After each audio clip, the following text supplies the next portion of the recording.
So for this project, I chose the Guatemala roast from Ground Ops in Tallahassee. So my favorite coffee right now is the Guatemala roast drip coffee from Ground Ops. It is a medium roast coffee with tasty notes of milk chocolate and caramel. The beans used to make this coffee are Arabica coffee beans of the bourbon variety. For my first tasting of this coffee, I definitely noted some chocolatey undertones. It is a very smooth cup that is not too light or heavy. It has a savory flavor that sticks around in the mouth and is slightly acidic, giving it a little tinge. Drinking this coffee gives me a nice little boost for the day and has a flavor that I really enjoy, not making it feel like a chore to get down just for the caffeine. I prefer this coffee black due to its great taste. I feel like adding cream or sugar would almost make it worse. These coffee grounds are roasted in-house and are a medium roast, meaning they are roasted to an internal temperature of roughly 420 degrees Fahrenheit.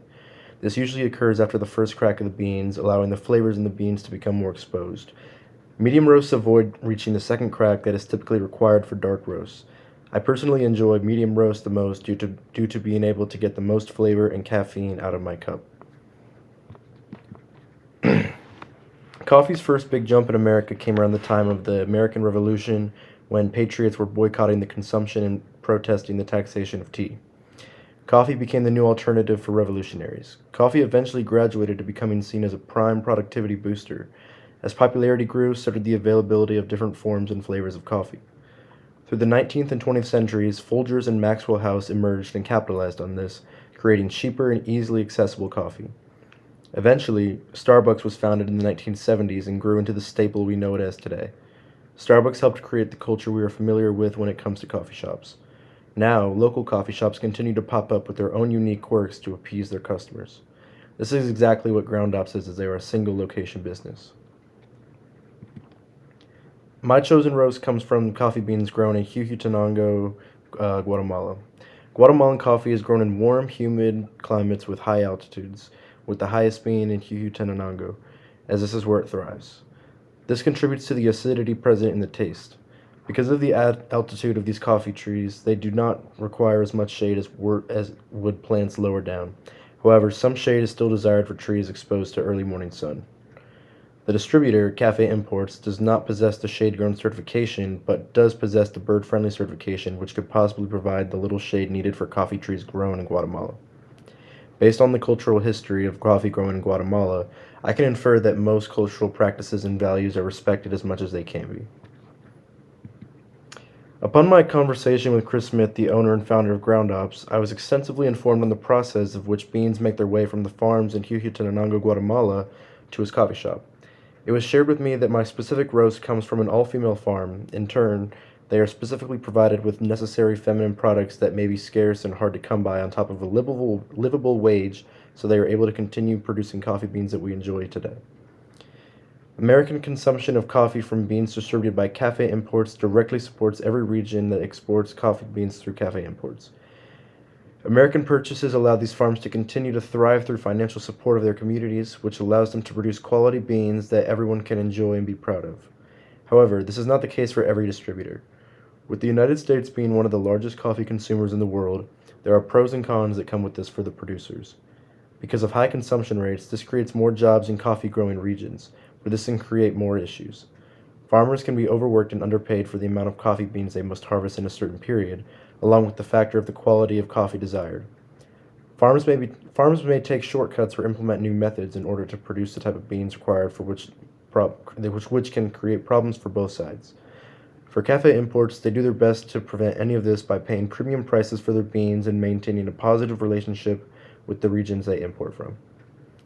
Like I said before, Ground Ups receives their coffee beans from a distributor by the name of Cafe Imports located in Minneapolis, Minnesota. Cafe Imports has a resoundingly positive impact on all the regions from which they import from. Chris informed me that many buyers pay increased fees for their beans in order to support the farmers that they buy from. The extra accumulated funds are used to provide quality education and health care to farmers who tend to the beans. In turn, they are ensured of a clean, sustainable farming process that is free of any chemicals, deterrents, and any other unwanted debris. This is definitely a meaningful impact for every community involved as it creates a mutualistic relationship offering benefits to all the parties involved. Alongside this, Cafe Imports has recently earned the B Corp certification. This certification means that Cafe Imports is among the best corporations when it comes to social and environmental performance, as well as carrying out their purpose in a respectful, responsible manner. Personally, this means that they are displaying a strong commitment to providing every party involved in the process, from the farmers all the way to the consumer, an honorable experience. Cafe Imports scored an 84.6 on the B Impact Assessment, placing them comfortably above the 80-point threshold required for B Corp certification. The median for businesses who have also been tested falls around 50, showing how impactful Cafe Imports is. While this is all fantastic, there is room for skepticism due to the fact that companies self-report their own data, which can lead to bias and fabrication.